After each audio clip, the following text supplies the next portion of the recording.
Nah, sebelum membaca hasil, kita harus pastikan dulu bahwa foto yang kita lihat itu layak untuk dinilai. Ada beberapa hal yang harus kita perhatikan. Yang pertama, penetrasi sinar X. Jadi, kita lihat dulu apakah sinar X-nya cukup, kurang, atau justru berlebih.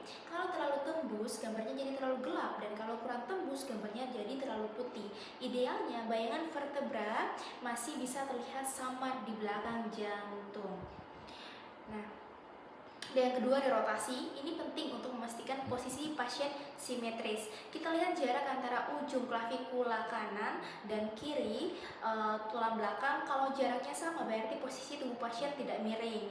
Nah, yang ketiga ada inspirasi. Normalnya saat inspirasi cukup akan tampak 10 tulang rusuk. Tulang rusuk posterior di atas diafragma. Nah, kalau paru belum cukup mengembang, hasilnya bisa menipu. Seolah-olah ada bayangan infiltrat, padahal cuman karena pasien kurang menarik nafas waktu difoto. Yang keempat ada magnifikasi. Kalau pasien terlalu dekat atau terlalu jauh dari film, ukuran jantung bisa tampak berbeda. Jadi, kita pastikan ukurannya proporsional agar tidak kelihatan membesar secara semu.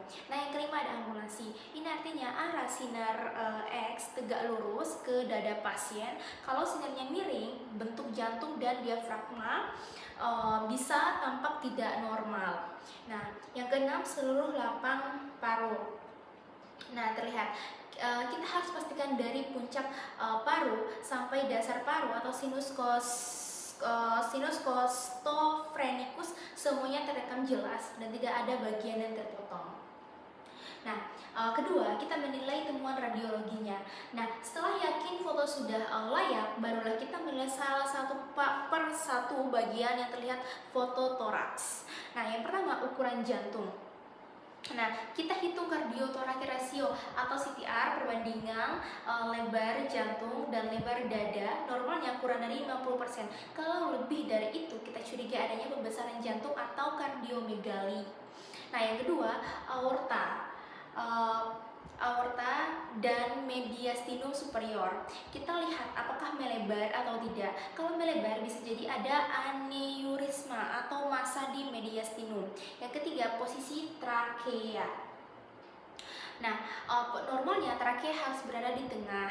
Kalau bergeser ke salah satu sisi, kita perlu curiga ada efusi pleura, atelektasis atau massa yang mendorong atau menarik trakea. Nah, yang keempat, hilus paru kanan dan paru kiri. Nah, hilus merupakan tempat keluar masuk pembuluh darah dan bronkus. Kalau menebal bisa menandakan kongesti paru atau pembesaran kelenjar limfe. Yang kelima, corakan vaskular paru. Ketika kita lihat apakah corakan pembuluh darahnya normal, meningkat atau menurun. Kalau meningkat bisa karena edema paru, kalau menurun bisa karena emfisema. Nah, yang keenam ada parentim paru. Ini bagian yang paling sering fokus utama. Kita lihat apakah ada bayangan infiltrat, nodul, fibrosis, kavitas atau kelainan lain. Misalnya infiltrat bisa menandakan pneumonia. Nah, yang ketujuh, lingkungan diafragma. Ya, normalnya berbentuk kubah dan sisi kanan sedikit lebih tinggi dari sisi kiri. Ada hati di bawahnya.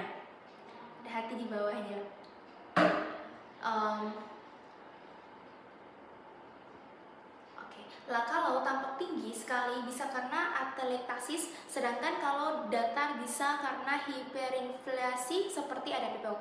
Yang kedelapan, sinus costophreniculus. Bagian ini harus tampak tajam.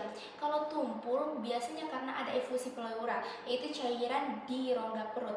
Yang kesembilan ada jaringan lunak dan subkutan. Kita lihat apakah ada udara jaringan bawah kulit, emfisema subkutan atau benda asing seperti jarum atau koin. Nah, kesepuluh, tulang-tulang.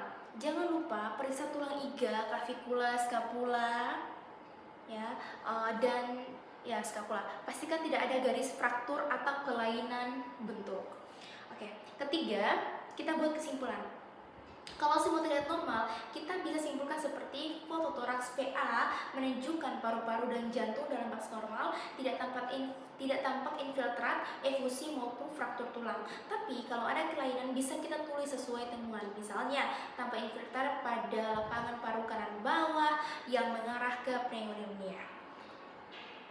Nah, Jadi, langkah membaca foto toraks itu harus simetris, mulai dari kelayakan gambar, kemudian struktur utama seperti jantung, paru, dan mediastinum. Lalu buat kesimpulan yang singkat dan objektif.